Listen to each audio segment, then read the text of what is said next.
Hey everybody, it's time for another update. Today we're installing a new Discord. As you can see here, this is just a normal blue label part you can get from basically any car store.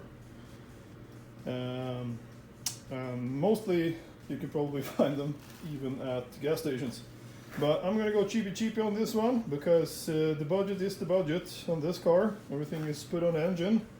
Not so much the accessories.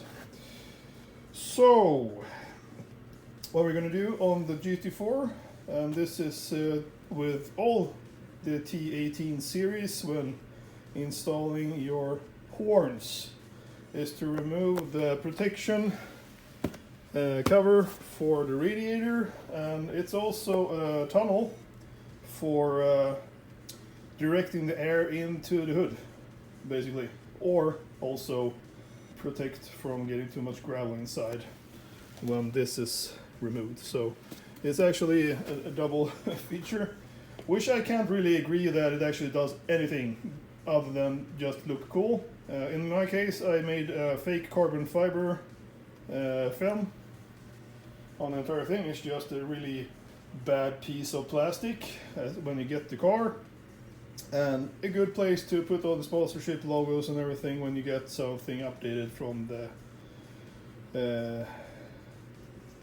the businesses that needs to be addressed in my videos.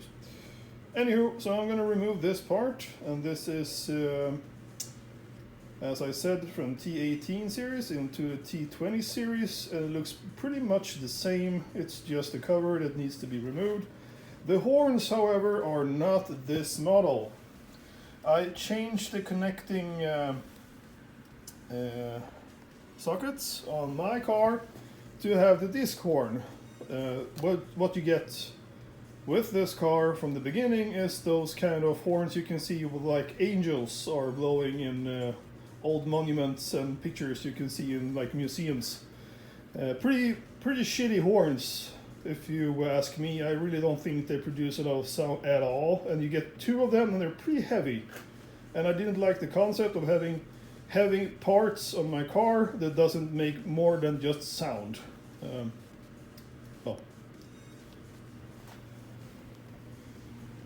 Kind of walk right into that one. Anywho, I really want to have normal disc horns in this case, so I'm gonna do something, just removing this cover and get to the point. So there we go, it's off. And it's nothing fancy, it's just a small piece of plastic.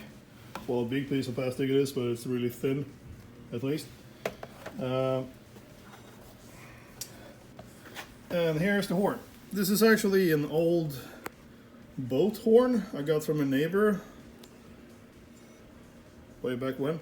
It has started to deteriorate in the membrane, I guess, because it doesn't make that much sound anymore. It's mostly just squeaky more than horny, so to speak. So as this is soaking a bit, because it was really stuck on there, I'm gonna talk a little about the electricity here. So this is earth to this bolt to connect the horn, and underneath, it's a bit hard to see right now, I'm going to remove it. It's pretty much just the basic 1-2 connectors, plus and minus, which goes in here on the sides and back into the car. So what I'm going to do right now is just going to remove the bracket holding this horn and see if I can just change the wiring as usual. So holy shit, that was a procedure. The bracket was held by this really rusty bolt. I had to heat everything up, use oil, using a socket wrench, hammer, and God knows what. Okay, so finally got all the crap out, and as you can see here, we changed the wiring a bit on this car to the plus and minus side, as I told you before, and basically the same thing here on the new one. Just gonna switch out the socket connectors here, and hopefully this is going to produce more sound. We're going to do a before and after check here. So putting the horn there, gonna push the button and see what sound it makes right now. It makes nothing. And could be because it doesn't have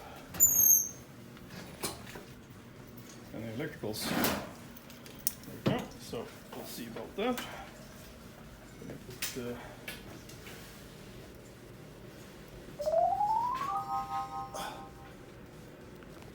Managed to squeeze in here.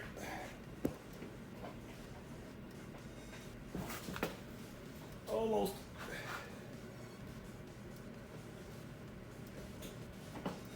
There we go.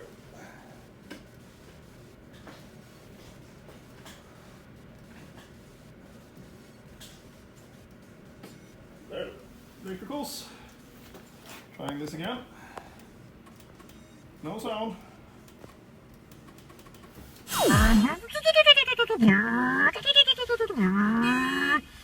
Oi!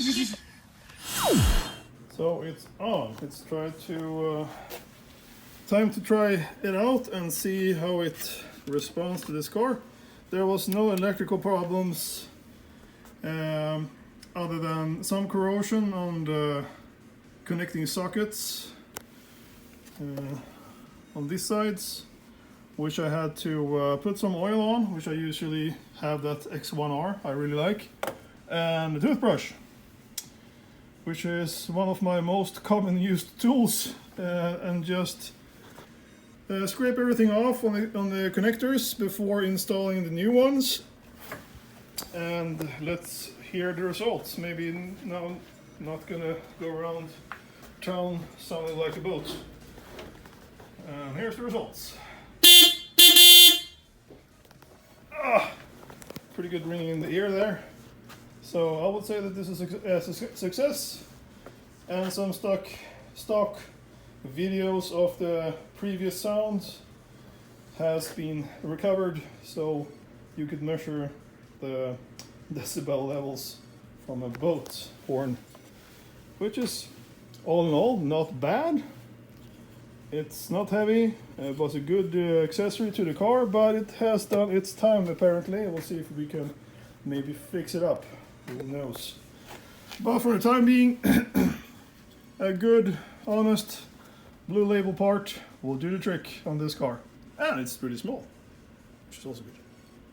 Well, that's that for the installation of a new horn in the Silica.